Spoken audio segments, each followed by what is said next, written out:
Well, welcome everyone. We're excited today and to bring you this presentation of Communication Access Connect. Some familiar faces and some new faces. This is good.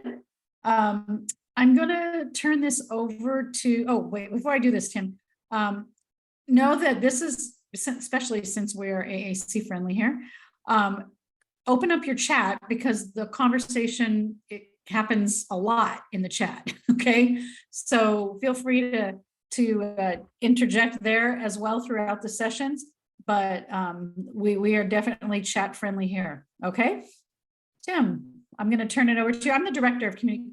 No, I'm not, Tim. I'm lying. I'm coming off of a COVID brain, everyone, so I'm so sorry. But anyways, I'm Darlene Hansen, and I am the director of empowerment for DVU, well, co-director actually.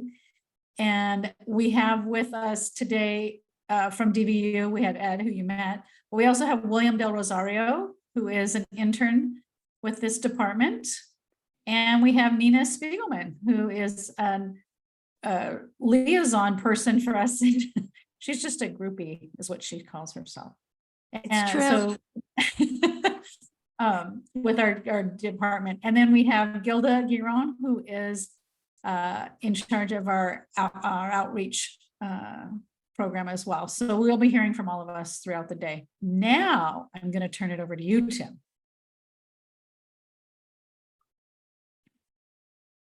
I don't have COVID yet, but I'm also the co-director of empowerment programs at Disability Voices United, and thank you for joining us.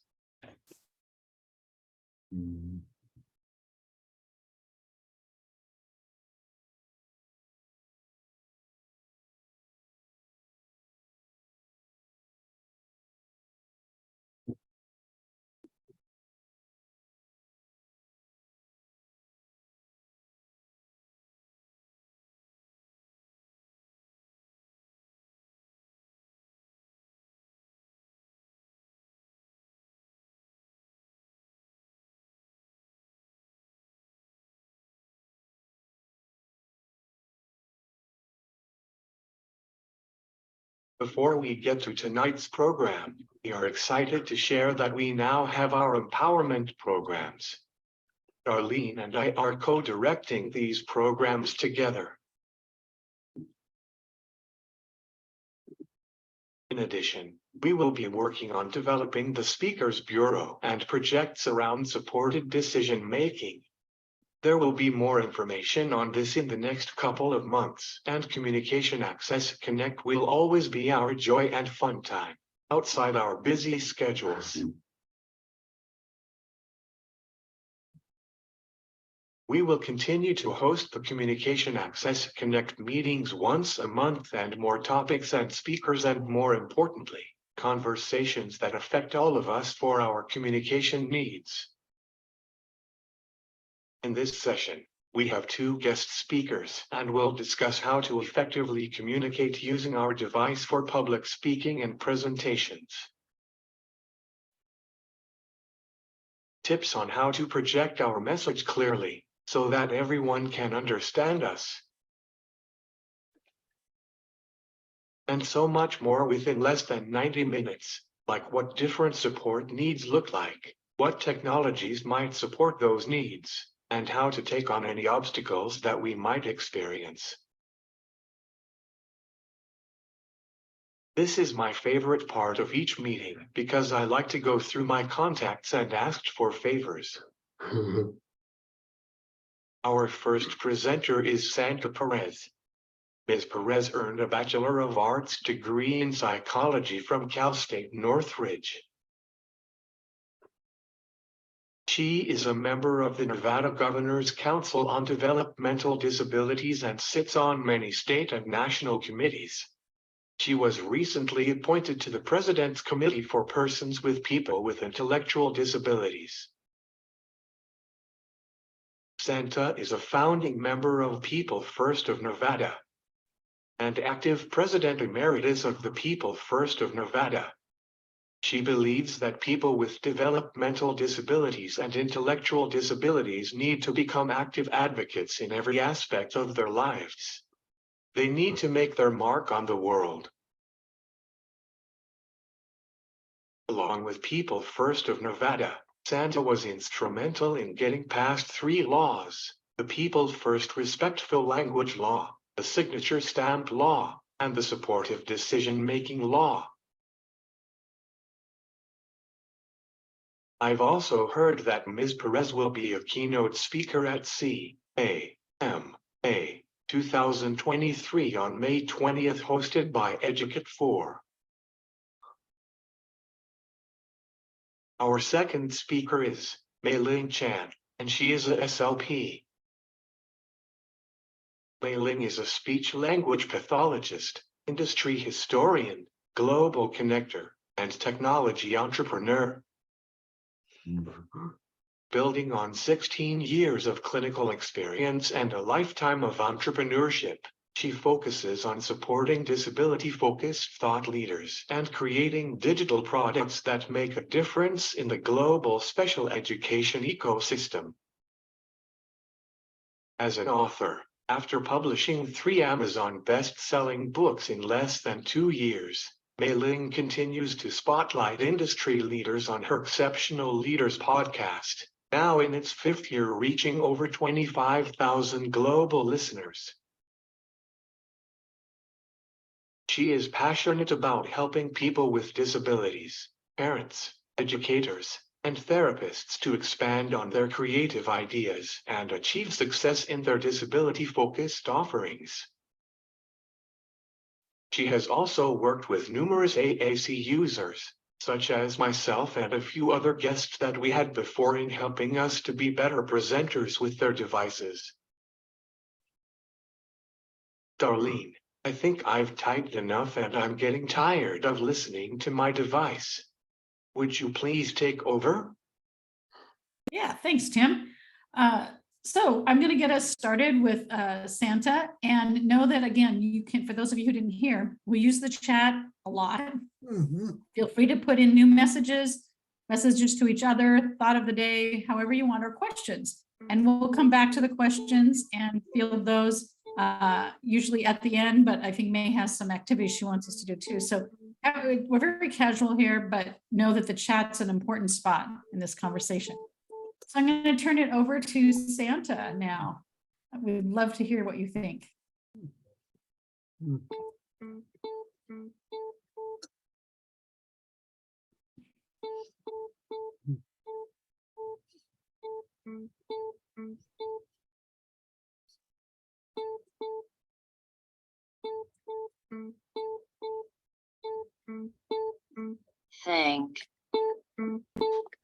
Thank you for letting me speak today.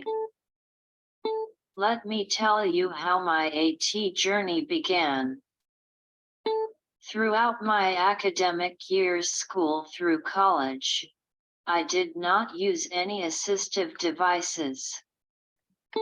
The teachers had wanted me to type on a typewriter, a way to communicate and write. They tried many different things to have me type, placing my arm in a device that would hold my arm up, then binding 4 fingers with my pointer finger sticking out. But nothing seemed to work. With the limited resources and a vast amount of trying everything they could think of, I finally proclaimed, I can use my nose. My nose was convenient. Nobody had to set me up, hook me in, or take me off. And let's face it, my nose was always there and it was ready anytime I needed it, except when I had a cold. Achoo. There were some drawbacks with nose typing too. My back and neck started to hurt a lot and I was not a fast typist. In my last year at CSUN, with my bachelor's in psychology, in my mind, I was ready to conquer the world. I thought that I had all the skills I needed to be a competitive employee. I was volunteering at CSUN in the Office of Disabled Students. An old friend, Gail Pickering, was an adaptive tech specialist and someone who had known me since I was 5. One day, she asked me what I was going to do now. I told her that I was good at computers and I wanted to find a typing job. She said, "You are not ready. You need another way to type on your computer. You are too slow and no one will hire you." It hurt me, but she was right. I was still typing with my nose as I did in school. I was still having problems with my back and neck always hurting me, and I was not becoming a fast typist. Nevertheless, I was reluctant to try something new. I had grown accustomed to nose typing and accepted the fact that it will always be painful to type. But with a lot of persistence from Gail, I decided to try something new. After all, I will always have my nose to fall back on. Ouch. Gail and I tried many different adaptive devices. There were some good adaptive devices back then, but we needed to find the right one that would fit me. It was easy to grab the newest technology and make the person fit it. Maybe it was funding. Maybe it was trying to keep up with the Joneses. But I wanted something easy that would complement me. I needed this device to be able to work in all applications and occasionally double as a communication device. We tried many different kinds of assistive technology but the best for me was the Words and Easy Keys Morse code software. After figuring out the best position to place my body so I could work the dual switch, I was a Morse coding fool. We decided to use 2 small switches that would be placed under my chin so that my head and neck would be straight and comfortable all the time. I learned Morse code in 2 weeks. I went from typing 3 to 5 words to 25 words per minute. About a month later, I got my first job as a data entry person at United Cerebral Palsy in California. Sometimes, I use my AT for communication. I know it's easier for people to understand me. I use it when I need to give big presentations and such. However, I much prefer having someone interpret what I say. I am a well-known advocate for people with developmental disabilities and intellectual disabilities DD/IDD. I give presentations around the country on disability issues. I give many presentations around the country, even testifying to my state legislators on bills. Preparing to give presentations takes time and thought. When it is available, I like to have the materials ahead of time. I like to take my time when composing what I want to say. I have found that when I present with my AT device, people are more attentive to what I am saying.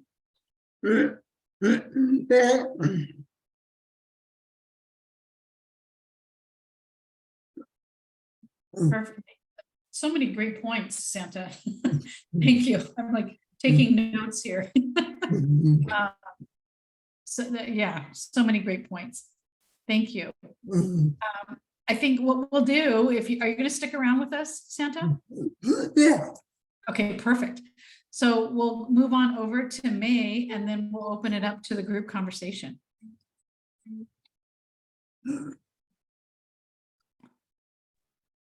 Okay.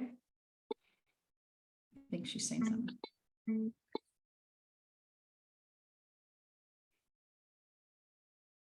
No, okay, all right. I am going to remove this spotlight, and I'm going to bring on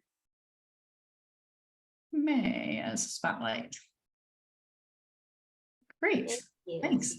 Great presentation, Santa. You had so many great points in there. I love the flexibility. I like the comments in the chat. The best one there is your multimodality lifestyle. As a speech pathologist and assistive technology professional, you know, I love hearing your journey of trying to find the best, you know, assistive technology, and then being open-minded. I definitely giggled at, yes, you could have done like the most fancy and best thing that's out there. And it really does take a team to, you know, find the best modality. So that was an excellent educational presentation. So thank you. I wanted to start by thanking Tim for reaching out to me to be a part of this. I'm really honored to be able to share a little bit of the work that he and I did, and him just really bringing to my mind how we work together to figure this out. What Tim was referring to is he was the speaker for a TEDx presentation in Santa Barbara, along with Cognition, which is the company that I was with at the time. And it was an absolute joy to be a part of that. And so I'm really excited to share a little bit of our background on that. And also Darlene and the rest of the team at DBU, thank you for everything that you're doing here. It's very, very exciting. As Ed mentioned, I would love for you guys to get comfortable with that chat. Everyone's been on Zoom, but I'll say it anyway. You kind of open it up and make sure that it says everyone, make sure that's to everyone. So you're not just sending it to one person, so we can all see your comments. I'm going to go ahead and share my presentation. All right, so that should be up there. We good? And then I lost my chat. So let me just open that box again. Okay, so I should be set. Okay, great. As Tim mentioned in the beginning, my name is Mai Ling Chan. I'm a speech language pathologist, and I have always loved technology. I'm old enough to say that I was that kid, this was a long time ago, where my uncle brought home this big computer and I had to put in code. It took me like 5 or 6 hours to enter code. And the only thing that happened was the screen went blank and it said hello. And I called my parents upstairs and they were like, this is dumb. But we have come so very far. And again, I mentioned Cognition, where they're working on brain-computer interface for AAC, which is just mind-blowing. But there's a lot of other, you know, lower tech, mid-tech, all of these other types of technologies that's out there and available. And I'm sure that many of you and the people that you work with are already being exposed to that. So it's really important for us to know what's out there. And I'm playing with my screen here. Okay, got it. So as Tim said in my bio, just to give you some background, I have experience as an assistive technology professional, as a speech language pathologist, and then also as a presenter. And so bringing to you some presenter tips, I'm hoping is helpful to you. But before we get started, I'd like to find out a little bit about you. So I'm going to move over to my chat here. And could you share, are you actually interested in presenting? This is actually the first step. It's like, do I actually want to present? So go ahead and drop in the chat. Do I like presenting? Do I want to present? Give me a yes, no. I just want to get a feel for who we're listening. Thank you, William, for starting it off. We've got a yes. I know Tim's a yes. Thank you, Sharon. So we've got 2 people. There we go. Okay, great. And this is also good for, I know Darlene and Tim are putting together this speakers bureau that they're going to talk about. So let's find out here, you know, do you guys really want to get some speaking opportunities? Excellent. Okay, I'm going to move to my next question, which is for anyone who has already presented, Do you still think that it gives you anxiety? You know, do you still think that it makes you nervous to present? Santa, are you shaking no? I love that.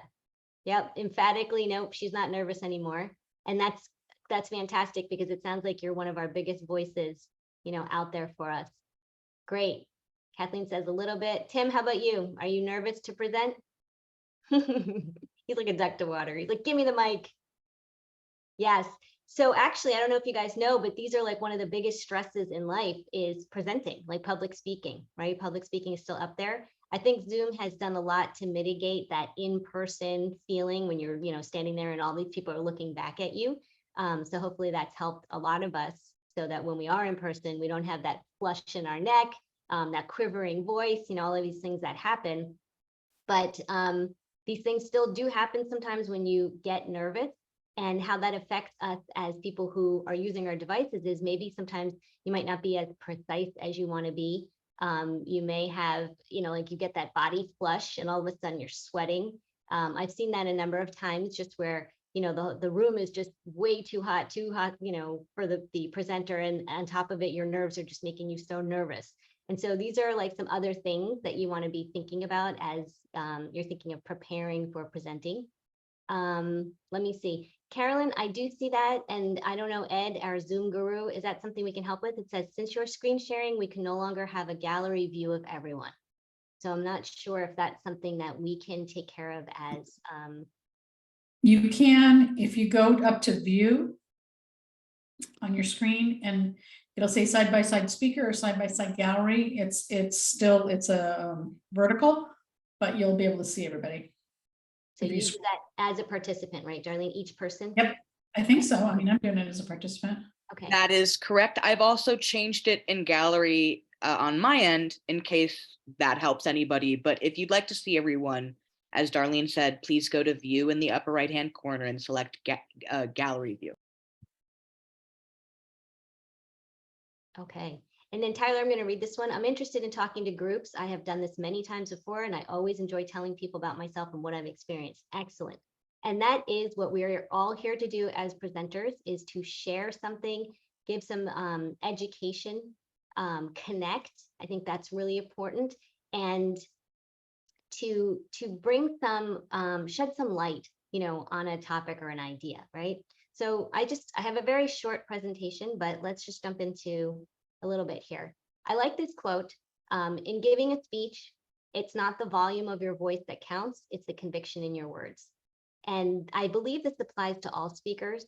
I know we've all been to presentations that just seems like it's a lot of information, like information overload, too many bullets on the screen, and you walk away from that just kind of too much, right? And so one thing to remember is that you don't have to fill the space all the time.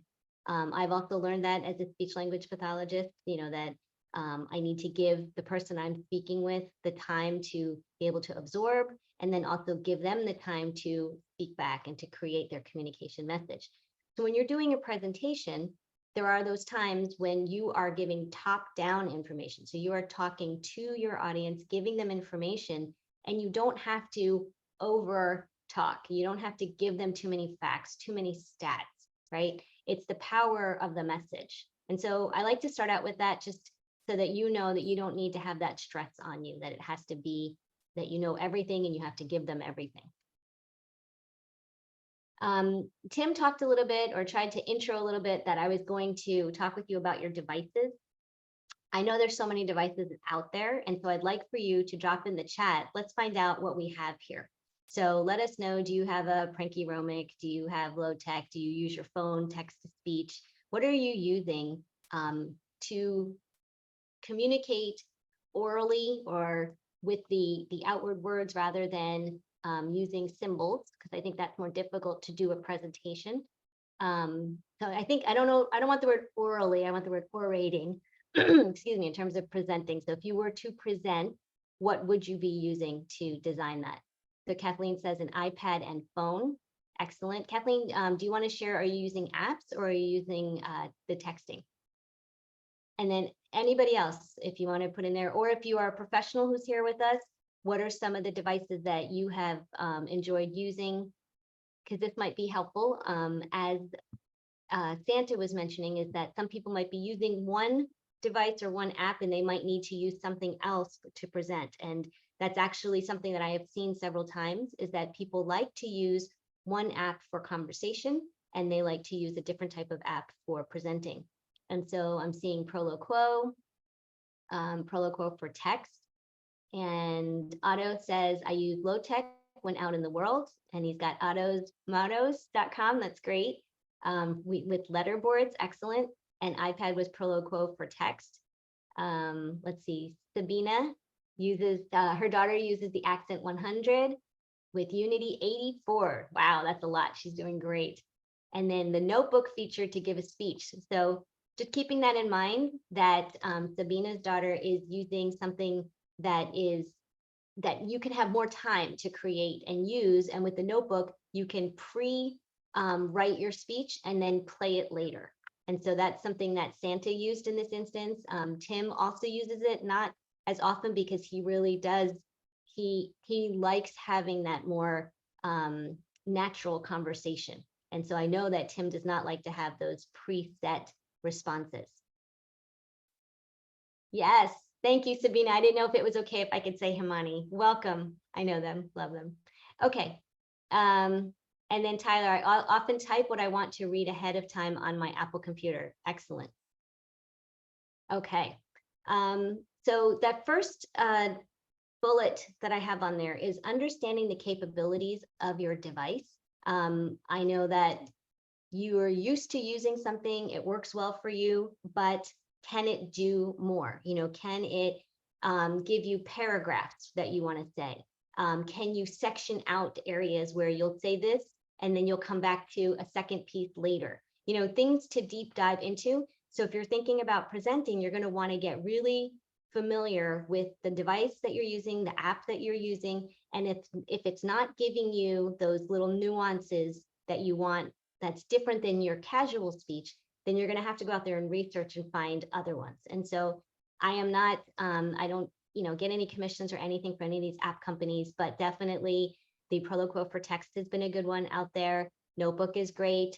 Typing onto the iPhone or the iPad and having it do the text to speech, excellent. So there's a couple things here that will work, and talking to your friends who are presenters and asking them what they like, and just figuring it out before your presentation, obviously, right? So wanting to do that. The next one is select your representation. And so that is, your voice. And there are so many different voices out there now. They've done a really great job of increasing the different selections. And then there's ones that just come with the device. And sometimes that's okay. And sometimes it's worth it to upgrade. And I'll give you an example. There are all these apps out there that you get the lowest level, features for free. And then there's the in-app purchases, and we all do it. I'm telling you, I've done it where I say, okay, I'm going to pay the extra $2.99 a month to get the special erase feature, right? And so sometimes it's worth it for you to do that, but only you will know that, because you'll go through and play each of those devices. And then you go, oh, I really like that one for this presentation. And what's cool is you might have something that you use all the time for casual speech, but for your presentation, you might want something that's a little bit different or a lot different. It doesn't matter. It's your choice. The only thing is, most of these, you have to download the voice to hear them. And so you want to try to, sometimes you can go online and you can test the voice, like listen to them first, so that you don't have to take up all that bandwidth to download. So definitely look into that. And the last part is create natural conversation. And this is something that Tim and I experienced back in, I think it was 2021 or end of 2020. So there's been a lot of growth in this area in the different devices and their apps. But what I'm talking about is having these natural pauses. So I want you guys to put in the chat, how many of you like to have jokes, either during the presentation, so the presenter is making it light and fun with jokes, or you like doing jokes, or do you just want it serious? So go ahead and put in there. I want to know if we've got a funny crowd here. And I know Tim loves jokes. He actually should have like a mic drop audible. Yeah. Right? Yes. Anybody else? You guys like having jokes to kind of break it up? Yep, Todd said jokes are good. Kathleen, yes, I like the word some jokes because sometimes either A, they're not funny and that's hard. And sometimes it's too many jokes, right? It's just like a rolling 1, 2, 3. Yes, we got to get Tim a dunk. I'll get you the audible sound. So the reason I'm asking is if you were to do a joke, let's say knock knock, who's there? Banana who? If you type that in and hit play, most of our devices, if we don't work on them, are going to say knock knock, who's there? Banana who? And if you do that 3 times, knock knock, who's there? Banana who? Knock knock, who's there? Banana who? So you're listening to just, sentence after sentence. And then the punchline comes, orange who? Aren't you glad I didn't say banana? The problem is if you don't put in these natural pauses, you don't get the wait time, and that's not just with jokes. So I'm using that as a good example, but there's also things that you say that are poignant. You want to say something and you want to give it that pause, that natural pause for it to sink in, for the person to go, oh yeah, I get that. And again, only you are going to know where you want those pauses. And so working with your device ahead of time, working with that software, you'll be able to figure out, do I hit return 3 or 4 times to do that? Or do I just start a whole new section where I close that window and then I play this one? So I noticed with Santa that she was doing a number of things during the presentation. So, I would love for her to share, is that something that you do where you chunk it? That's another way to say it. So you chunk sections, putting this together and then going to the next one. Some areas might have a max number of, words or presentations sentences that you can do in a set. And so you'll have to remember that I have to go to this one and then I have to go to that one. So these are things like just to think about how you want to choreograph. That's really how it is, because you control, how your presentation comes out. What is the best way to put those pauses in? Yeah, Darlene, it depends on the apps. Some of them really it's hitting return. Some of it is just creating a whole new set and going from one and then the next. And so logistically, after this one goes, I'm going to go in and play that second one. And then pauses also for slides in a PowerPoint for different sections. Yeah. Do you guys get it? And this is where I was trying to find out, like, how many of us, we know where we're going with presenting, we've had experience. It would be great to share if you guys maybe create a bank, Darlene, of options. So like, this is how I do it, because people are so creative, and it would save somebody so much time to be able to go, oh, great, I have that app that worked for me, I can do it too. And that would be something that could quickly, up level people. Tim, yep, I got you. Thank you so much. I always get nervous when the spotlight is on me, but after a while, once I adjust to the situation and once the crowd adjusts to me, I feel a lot more comfortable. I added a pause. What would you suggest for people to be more comfortable about themselves and be more natural when they are speaking to the audience? Yeah, that's a great question. And this is for everyone, and myself included, is more experience. During COVID, I did, I want to say maybe 30 Facebook Live interviews. And when I first, and you were one of them, and if anyone is interested, you can go to Cognition, and on their Facebook site, I believe that they still have the interviews. And they were every week at the same time. And when I first started, I was like a deer in the headlights. I had to read my own name. And I know that sounds funny, so I'm just going to let that pause there. I literally would begin and go, hi, I'm Mai Ling Chan with, and I was so nervous because I was the one that was in charge and directing everything. And, you're responsible for the flow. So I almost think that that's harder, the spontaneity of doing that, rather than these are my slides, this is what I'm talking about. But I tell you, maybe 3 or 4 weeks into it, and with my mom watching, because my mom would get on the phone with me afterwards and go, you roll your eyes too much. Why do you do that? You got to stop doing that, But watching myself, and that's another thing that I would recommend, is if you can get these opportunities to present, even if it's to yourself in your room, turn on your camera, video yourself and watch. So you're not just watching yourself and your body movements, you're watching the whole scene, listening to your presentation, listening to those pauses, and you can critique them. And then next time you can tweak. I like those keywords, critique and tweak. You can tweak those things for later on, right? And you are your worst critic. I don't know, some of us probably like wake up with that t-shirt, like I woke up like this today, like amazing. But most of us, we critique ourselves. I love this. Tyler wants to learn how to make people laugh. And when I do a talk, to make my talks interesting and entertaining. Perfect.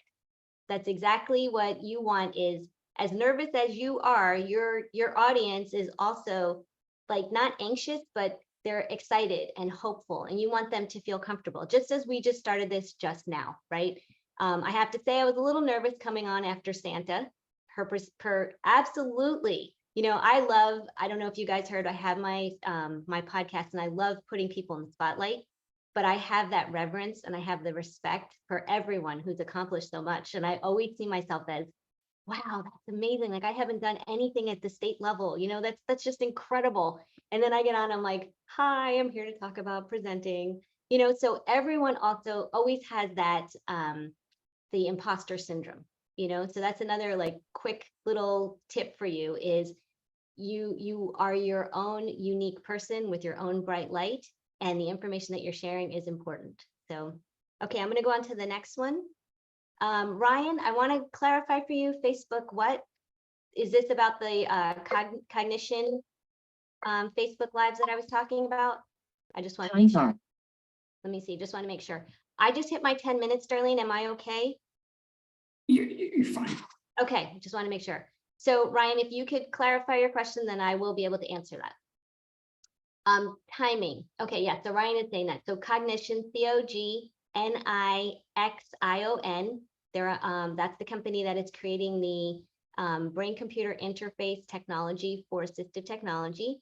Tim is an amazing ambassador for that company, and he did a TEDx together with Andreas Porcelain, who is the founder.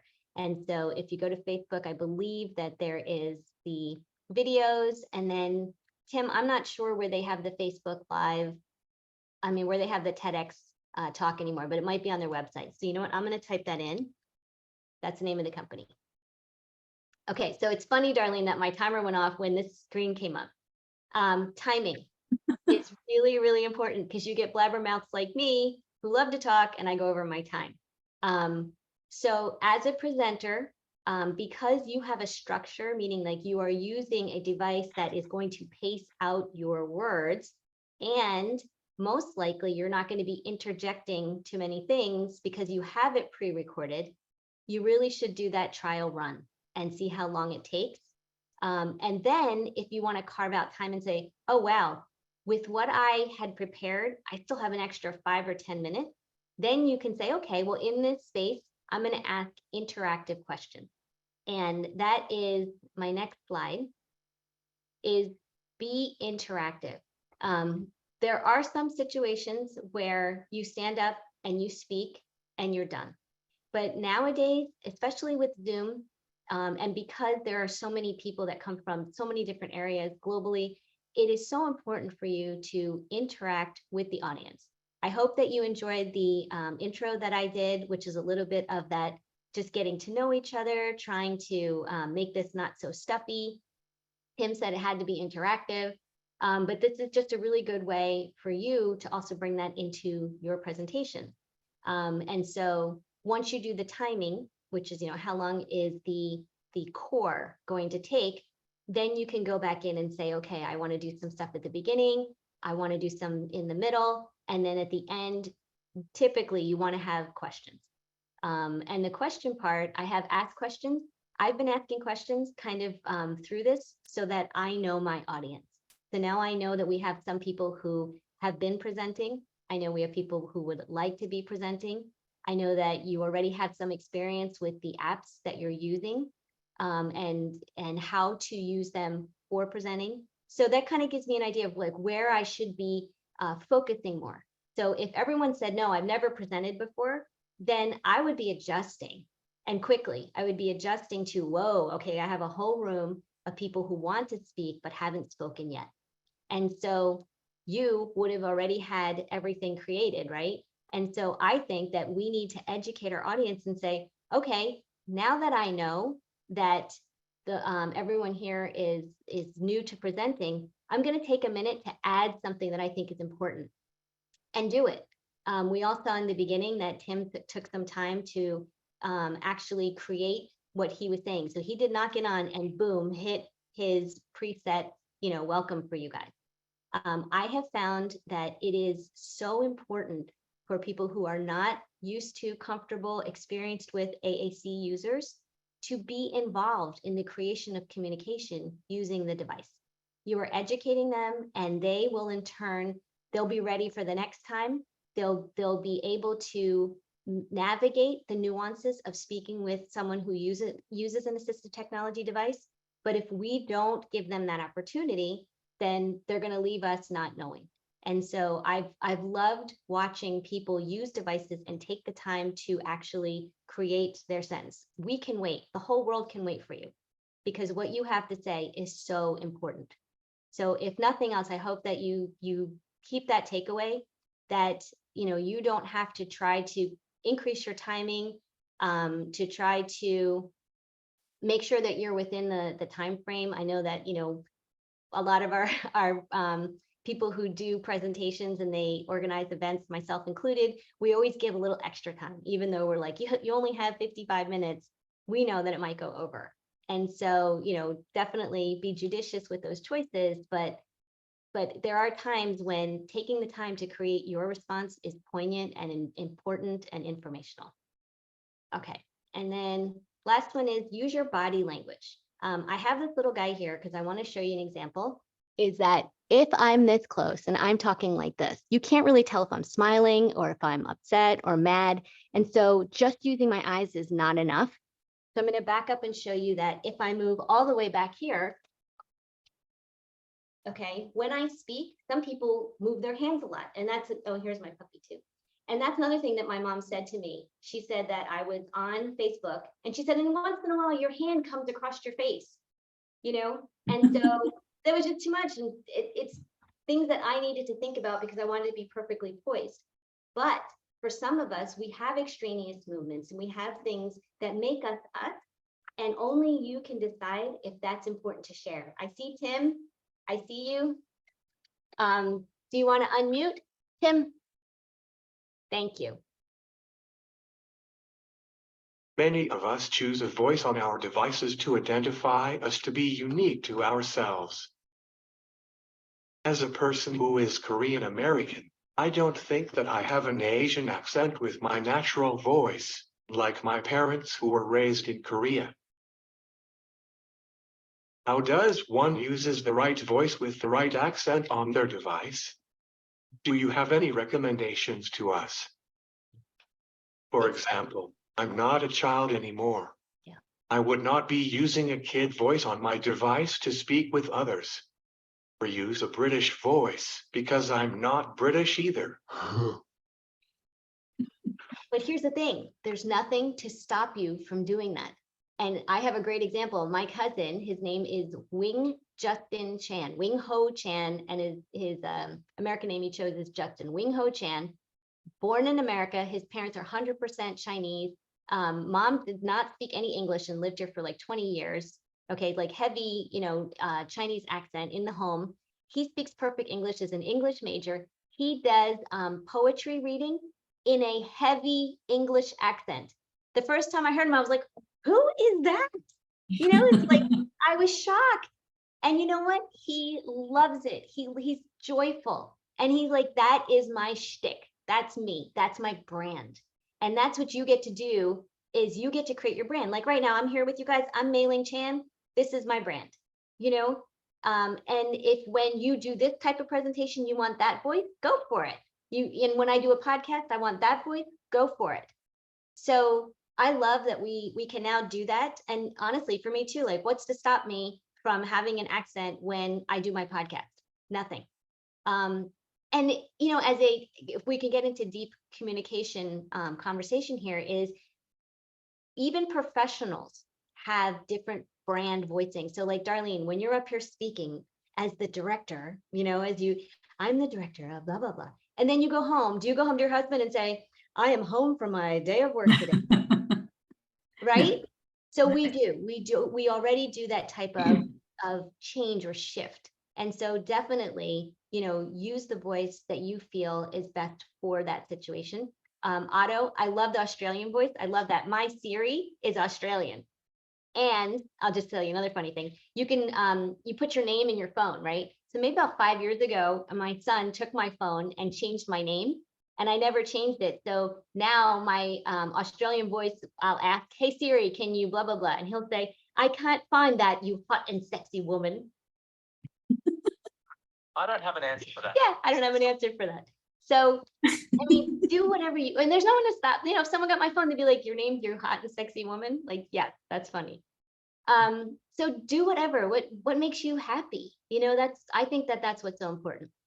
So I'm going to use Tim here as a perfect example. When we did the TEDx talk, brilliantly, he agreed to let us put a second camera on his feet.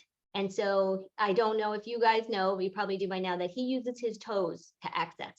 And what we did is we had one on his face and one on his feet, and so that the audience can see him accessing. And people were, of course, amazed. And Tim's not amazed because this is how he uses it, right? So when Santa is saying that she does everything with her nose, I mean, oh my gosh, I was sitting there going, wow, like that must have taken a while, Santa, to get used to that. The sensitivity, right? And the pressure that you do, like these are just things that it doesn't come into your mind. It's so creative. And so Tim found an access, something that he can count on, that he knows how to control enough. And he did that. And this actually brings up, Tim, when we were there, you were struggling by the end to do the timing, and because it wasn't as easy to use, Tim, we know that, right? I know he's about to kill me. But this is a great example, is the software that Tim was using was not as smooth and responsive as we would have wanted. And so looking back, maybe we would have used something different, but we were wanting to highlight and spotlight this software. So if you're not working for the company and it's not something that you want to say, yo, look, I'm using the Proloquo 3, use what you feel comfortable with. That part is essential, absolutely essential. Tim, I feel like you're composing something there.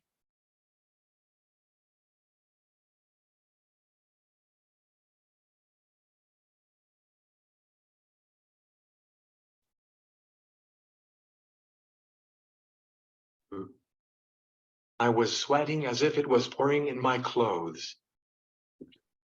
I know. We don't want that. We want you to be as glamorous and confident and relaxed as you. Okay. So the last part is, and I kind of touched on this a little bit before, is can you be spontaneous? So like I said, you have your set monologue. What are you going to say? And then if someone asks a great question, or you want to ask your audience a great question, does your software allow you to be able to quickly shift, create that question, create that answer, compose that, and then be able to engage? And so I think that's something that's very important in this day and age. So please keep that in mind as you're designing everything. Okay, and then the last part is be genuine, be you. That's with any presentation. If you try to stand up and talk about something that you don't know a lot about, I've tried it, believe me. It's hard. You're looking at your bullets the whole time. And if that's going to happen, you can just put the bullets up, people can read the bullets. But talk from the heart, be as genuine, as transparent as you can be. And that's what will increase your effectiveness of your message. And that's it. If you would like to reach out to me, I'm at mailingchan.com. Thanks, Mai Ling. Wow, that was lots of great notes coming in with, I'm thinking we'll probably talk to you in the future again about presenting. Thank you Um, so much. Yeah, are you going to hang out with us? Yes. Okay, perfect, perfect. So Ed, do you want to, we didn't talk about this, do you want to go through the chat or do you want me to go through the chat? How do you like to do this? Do you have a preference, Darlene? I can certainly go No, through that if you'd I don't like. know if you, yeah, go. Okay. Any specific questions that we didn't already get to? Sure. Let me scan through here. Mostly just a lot of very positive comments. Mhm. Talk about pausing, talk Yeah. about jokes. I put in there about, somebody was talking about jokes, and I just added in there, because I find that my, I'm not a comedian, but the background, the very basic training I've had in improv has been helpful to thinking about how you build on what people are saying a little quicker. And it's fun to do. So if you ever get a chance to take an improv class, I think there's lots of information in that for us as communicators. We're trying to connect either with your communication partners or with your audiences. I put that in there. Tyler asks, I'm so sorry, Tyler, I just lost your comment. Here it is. I want to know if there are college classes that can teach me about the possibilities of the technology that's available to me. Anybody? Santa or May, you have any input on that? That's a great question. So for assistive technology professionals, there are, and I'm sure you can audit a class like an intro to AAC, intro 101. I would look up intro to augmentative and alternative communication. Those are obviously the spelled out acronym. I don't know if there's like a YouTube intro. There are a number of people now on Instagram that you might want to follow. So it would be hashtag AAC, hashtag assistive technology. And I'm thinking of Beautiful Speech Life. Let me put her in there. Beautiful Speech Life. That's Ann Page. She does a lot of that intro ideas, but I don't know if she brings it all together in like one course, but she may review different types of technologies. Again, I'm not so sure. It's a great question. And if I find something, Darlene, I will come back and share that with you. Okay, thanks. The other thing you can do, Tyler, is, if you're really looking, if you have a real purpose, anybody have a real purpose for wanting to review what your current technology is and what's out there, that's when you go talk to an assistive technology specialist and an AAC specialist. And with the purpose being, hey, I want to be able to do these things. And my technology seems like it's too simple. So what can I do? What's out there that can make it different? And then I also put in the CAMA conference is coming up in May. That's May 20th. And there'll be lots of technology people talking there as well. Thank you, Darlene. I have an anonymous message from an attendee that I think is really important to share. They say it's important to be mindful with humor when addressing multicultural audiences. Not all jokes are the same, especially plays on words. References, especially cultural references, won't be the same across cultures. So I think that's really important to note. I think of ASL jokes, certainly when I think of that, a lot of jokes in ASL don't make a whole lot of sense in spoken English, but are very funny when they're signed.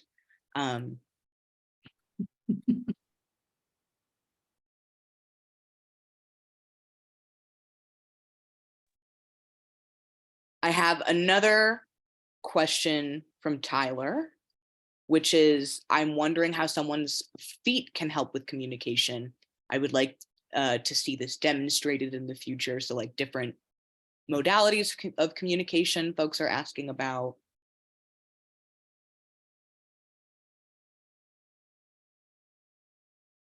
Yeah, not a whole lot of questions in chat today, just a lot of discussion.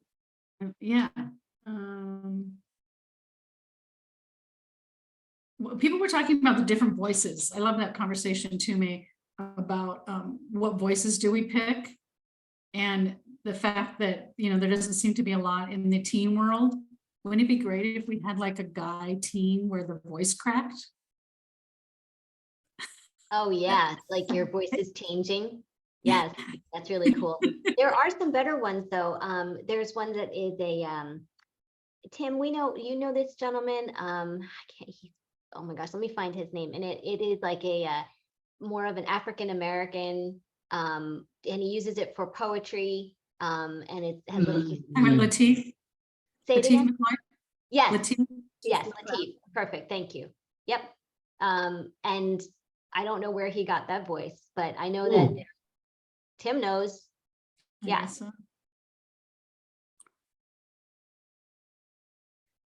A little shout out here to Angelina Dora. Thanks for joining us. Cal State Fullerton. They're having a showcase of device presentations of PRC, Sotelo, and Graphica, and Toby on April 24th from 10 to 3. And that you guys have a Facebook page too, don't you, Angelina? Well, where do I see you guys all the time? I think it's on Facebook. But they do a lot of things. Oh, there you are, Angelina. Hang on. Let me just unmute you real quick. Just tell us. Hi. I don't believe that we have an active Facebook, but we are active on Instagram. Oh, Instagram. Maybe that's it. I see you all the time. So yeah, so try and follow them because they have a lot of, if you're here in Southern California, they're being really active and engaging. Thank you guys for all the work you're doing. I also dropped Tim's TEDx talk link into the chat if anyone's interested.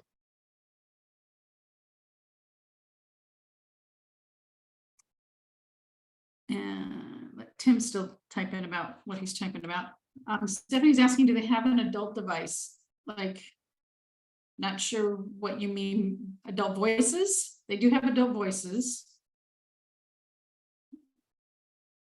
If you have a little bit more information on May, do you know what, or Santa, do you know what she means by that?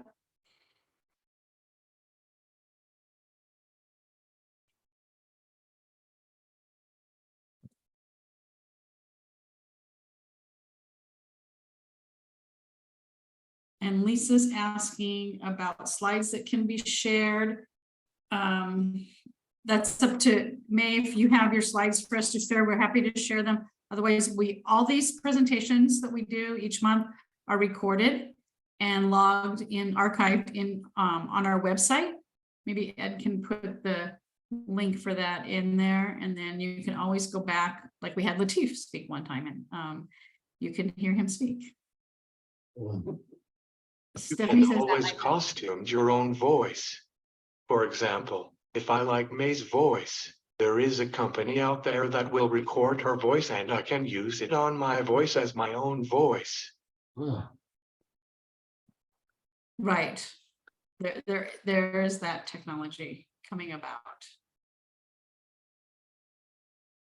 Stephanie says, I'm in Northern California and we don't have hardly any services here. In the Bay Area. Bernadette, do you know any leads for them in the Bay Area? We always use CTech, right? Oh, Stephanie says I'm actually in Nevada County. Okay. I learned everything on campus at Cal State Long Beach from the High-Tech Center for Students with Disabilities. And we learned all kinds of AAC and technology. And I also had my own technology consultant when I was growing up to keep me in the loop of what I needed at the time. And I still talk to a technology specialist from time to time.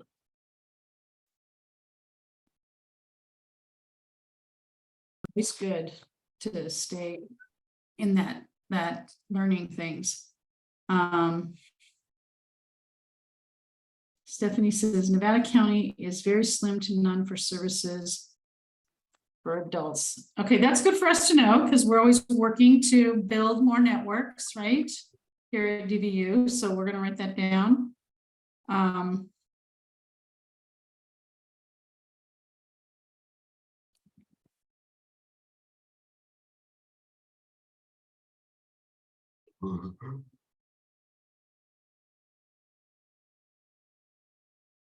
Sabina says, I did find an AAC specialist online during the pandemic. She's in Boston, Kate Ahern. Okay. Anyone know how to connect to a technology specialist in Orange County? Well, we have Bernadette is a technologist. There are technology specialists, yes. Feel free, Bernadette, if you want to put your name in there, feel free. If you have a wait list, then I understand, but and then there's a tech, right? Are they still around?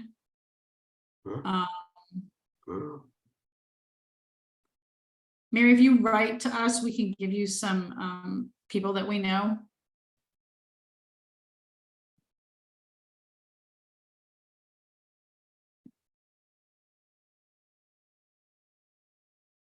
Carrie says, on my accent 1000, I have a voice, Alice, that changed tone of expressions like, wow. Oh. And Nina, you have a comment. I have a question, just eager to hear Mai Ling's or Santa's thoughts on, first of all, amazing presentations. And I have so many takeaways for just tips about public speaking, just amazing. But I was, the focus, and it's fantastic that it is on sort of a planned event that you're going to speak at, right? You can do all that preparation. But sometimes, especially for our emerging leaders program, people will be in situations like if you're up in Sacramento doing advocacy, you're on, an advocacy tour, and you are in a situation where, and it's a great thing, you may have gone for one meeting, but people get taken with you, and then it's like, let's go, and you can be hustled into seeing all kinds of people and on the spot. And do you have any tips for just like how to do the kind of spontaneous but important kind of performances that you might be called on to doing, especially if you're doing advocacy?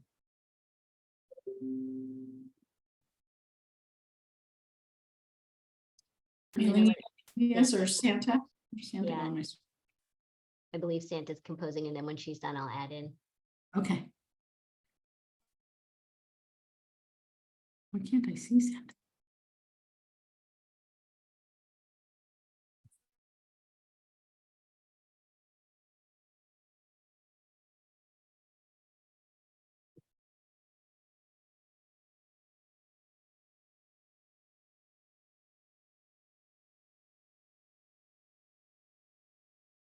Oh.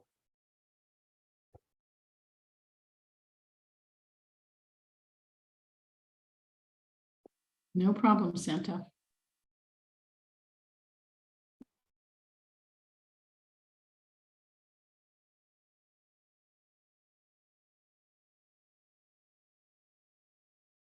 Here's an immediate need. Tyler's lost the ability to type into the chat. He pressed the key and nothing happens. Any suggestions? Sounds like a pairing problem.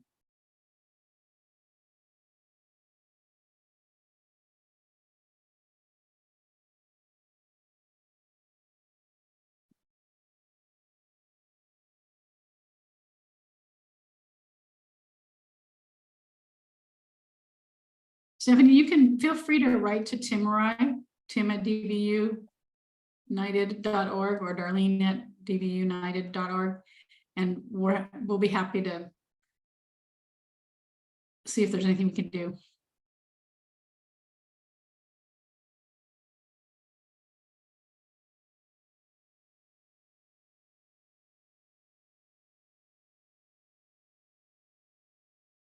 Santa needs some assistance. I can't find you, Santa. Ed, can you find Santa and assist her? I can click on ask to unmute. I know, I can't find her to unmute her. I've asked Santa to unmute. Okay.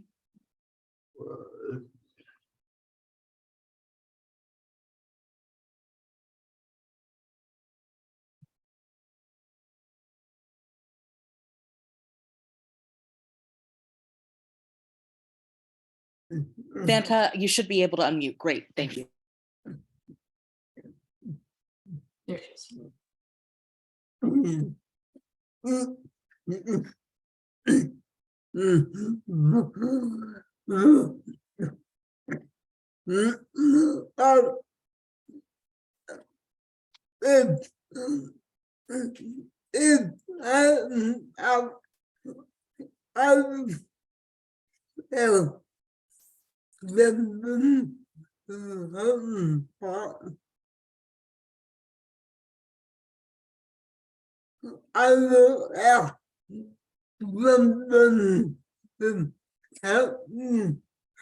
Okay, okay.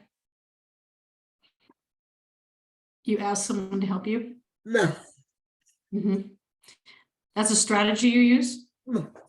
Okay, yeah. But see how point of view matters, because then we think you need help and you're trying to tell us the strategy makes a difference, right? Can I add to that, Santa? Do you usually travel with somebody who can interpret for you? Yep. So that sometimes helps. So then she gets to use her natural voicing, and her communication partner will help to translate that, because they're not, as comfortable with understanding her natural voice, whereas her communication partner has no issues and can be fluid and just assist on real time. Yeah.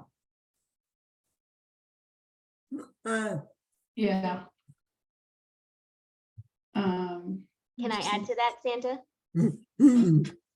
So I would also recommend, and this is kind of what we do by memory, but having those bits, like things that you say over and over that represent your core thoughts and values. And so they might say, a question that obviously not every one of them are going to work. And Tim definitely admonished me and told me he does not have canned responses. It's how he put it, that he really enjoys spontaneity. But there may be some instances when you're like, yes, wait, I have that, and I want it to be succinct and clear and exactly how I want that to be represented. So that's just an option, so that you'd be able to create that beforehand and always have them in what the technology people will refer to as your bank. Yeah.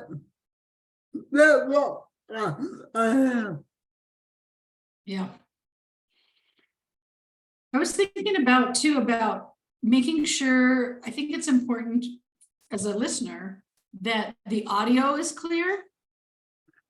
Like that your speaker's not too loud, or it's not too soft, or that if you're on wherever you are, if you're on Zoom or if you're in a presentation in person, but making sure that your audio can be heard, right, is a big deal.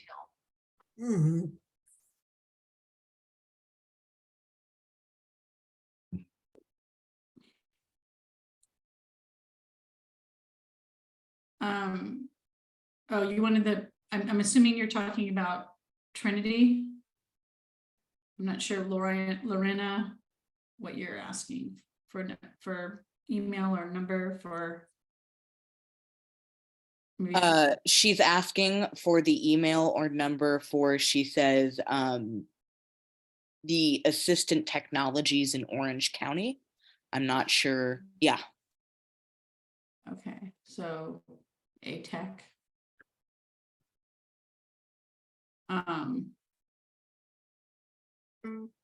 Bernadette's email or phone, yeah. Bernadette, yeah. I think it's hard because Bernadette said she's driving perhaps, so that might be part of the issue here. Which drive safely if you are.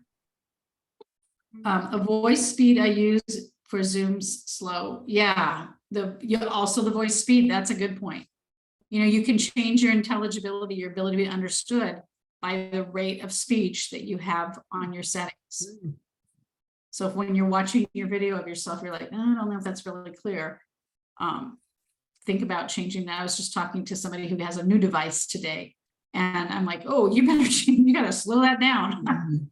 Your words are way too fast, because out of the box, it comes fast, right? It comes set up not exactly just right.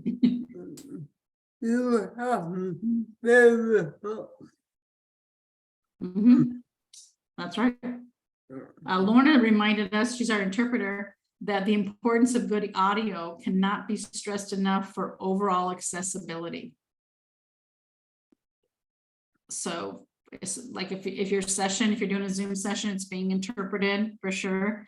Having good audio allows the Lornas of the world, our interpreters, to understand you more clearly. And then also she's told me in the past, the rate of our speech, which I'm, at fault at for all the time. When we talk too fast, it's hard for them to keep up. So definitely if your presentation is going to be interpreted, you might want to slow it down to a little bit, knowing that they need that to keep up.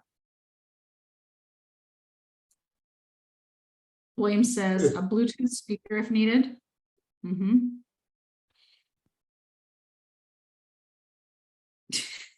Tim, can I tell Once had a about your conversation with a total stranger on a plane. They ended up linking their earbuds to my device and we had a great conversation for 3 hours because they were hearing my voice through their earbuds. Hey, I'm that's still good friends with them. Well, that part's not surprising, but that's a great idea. That's a very great idea. Tim, you know what impressed me about you when I first got to know you as a friend would be that, when he travels with multiple speakers, like voice speaker boxes, because the battery's going to run out, he says. And he wants to always make sure that he sets it on the middle of the table, and then that's the first thing he does when you get together with him. Is gets his speaker out and gets his system set up, and he's ready to go. And he's got his backup, and I thought that was pretty mindful of you.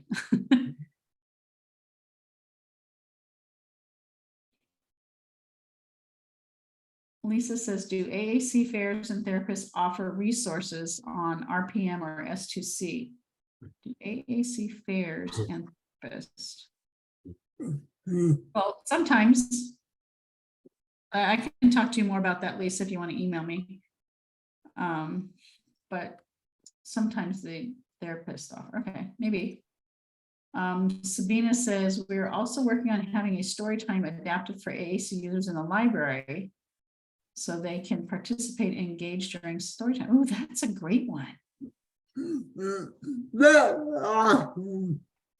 I like that.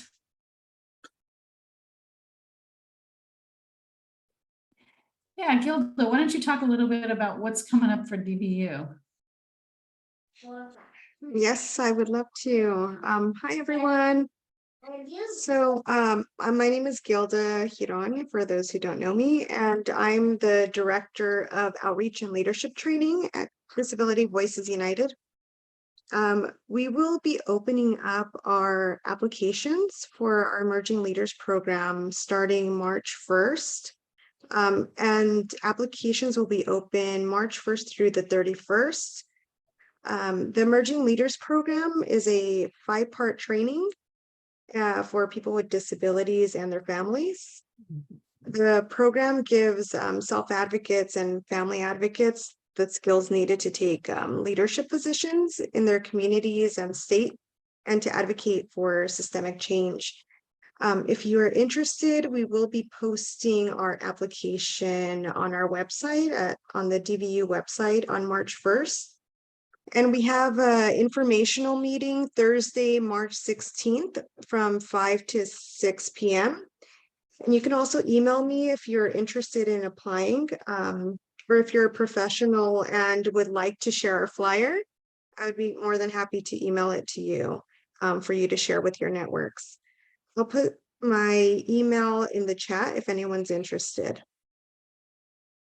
And I don't know if you guys can hear my daughter, but she was singing in the background. Hopefully it wasn't too loud.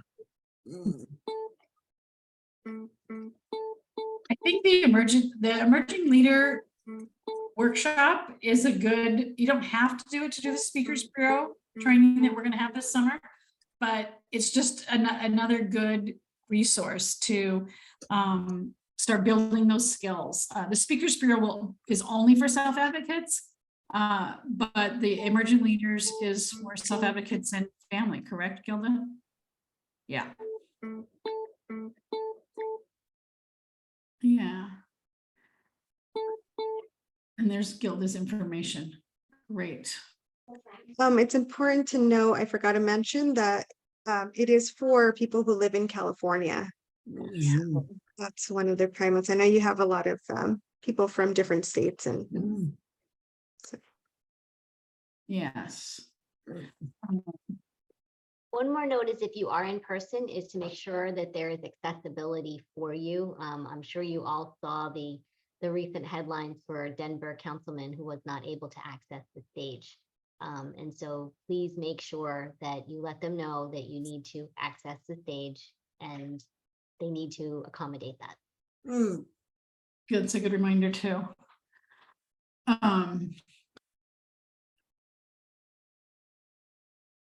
I'm thinking of other things too that come up all the time. So many things come up when you guys are presenting. I know we always do a text check when we're in person, even with that, even on Zoom and stuff, to just make sure everybody's got all their necessary equipments and paraphernalias and everything that they need in front of them while they're presenting. Enough chairs, room, space, all of that kind of stuff, right? Makes it so you have a successful experience.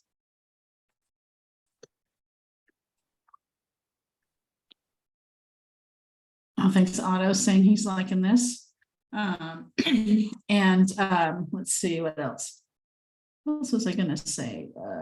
I know that Lorna was talking about the fact that the speakers off and the rate of speech all affects people who are using closed captioning as well. So some people are using the closed captioning feature on their Zoom, for example, and they're going to pick it up better if you have good audio. Okay. Tommy says, I'm sure this was mentioned, but good for someone else to have a backup of the presentation. Oh, on their phone device. That's a very good point. Tommy, always make sure you have a way to present, even if you don't have the original way to present. Print out too, yeah. When I speak in person, I always make sure to tell them on what accommodations that I need, such as patching into the audio system to speak to a large conference room. Yes. Which we learned there is a dongle for the iPad, the new iPad, because before no one ever had the right dongle. And so they would have to patch in Otto and William and Bella in with just a microphone, right? At this last presentation that they did, the guy came up with the right dongle. So you might need to have something that matches what they have as far as equipment. Stephanie, you have what are some of the requirements for the job? And I'm not sure which job you're talking about, Carrie, but if you can answer, write that. And Stephanie, I'm going to unmute you. You have your hand up. Did you want to say something? Yes. Wondering if there services like all the awesome information that you guys have given? Because here in Nevada County, I don't know if you're familiar with Grass Valley or the Sierra Foothills. I'm kind of near, I'm closest to the Sierra College in Grass Valley. That's where I'm closest to. So I am Northern California, and we don't have hardly anything here. We're like very struggling. Yeah. I don't know, Ryan. Other than 2 or 3 sports, that's pretty much about all we have. We don't have anybody like you guys up here. We don't have anything.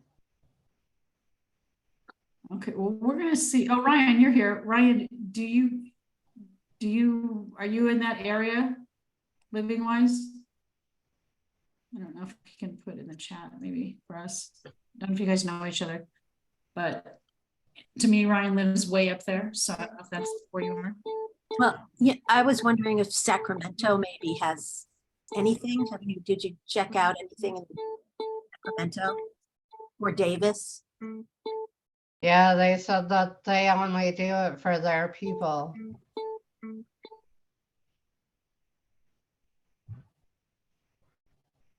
Okay, Ryan's in Reading.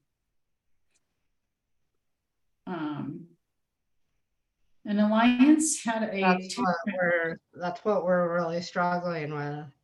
Mhm, mhm. Everyone lives really far away, and there's so many of us up here that would definitely benefit from your services, but they don't even know about it.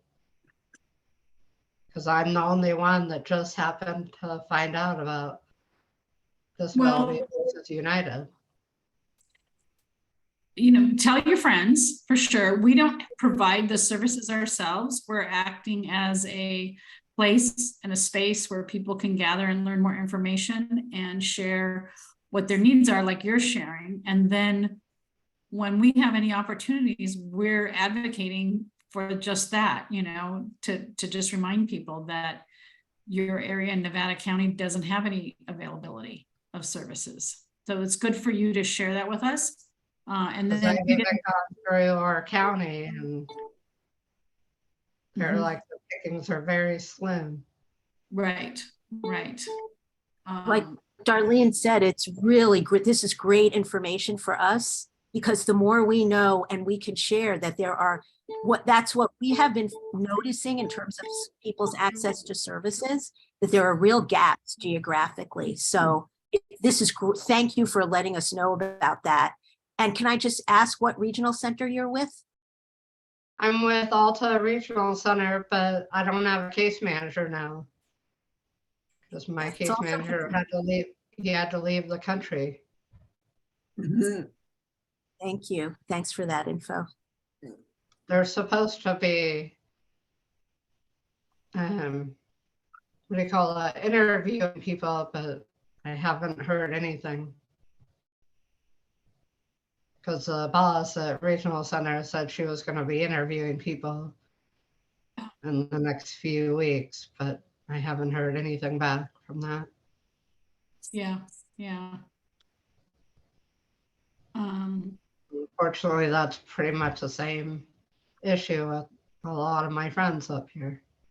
So we don't have case managers, so we can't get access to the services that I guess, I don't know how you guys word that. Well, like we'll advocate.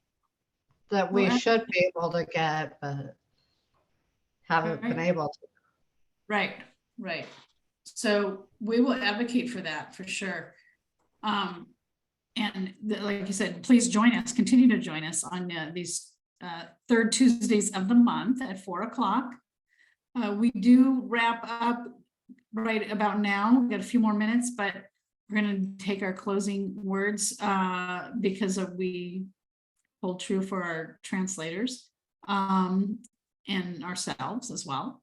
So that's a good thing. But we're going to be meeting next. What's the next month? The one it's March. Is it? I want to say 17th, but don't miss it. March 21st. 21st. Okay. So our next meeting will be March 21st. And we'll be putting out more information on that through our DVU connection things that come through to you guys on your email blast. But we also want to encourage you to think about participating in the Speakers Bureau when we start to send out that application, as well as the Emerging Leaders Program. Tim, are you creating something? It is my hope. I want Communication Access Connect to be copied all over the states and start your own group in your community. Because your local people knows more resources. That's a good point. That's a good point. Yeah. All right. Tommy says, thank you for creating this place to gather and share every month. Oh, you're very welcome. It's the highlight of our month. And thank you to all the new faces that came on too. We will let you go into this evening, and I want to thank Santa, and there you are, Santa, and May very much. Your information was really useful. And we'll probably be either taking it or taking you back into another phone call to talk more about the Speakers Bureau.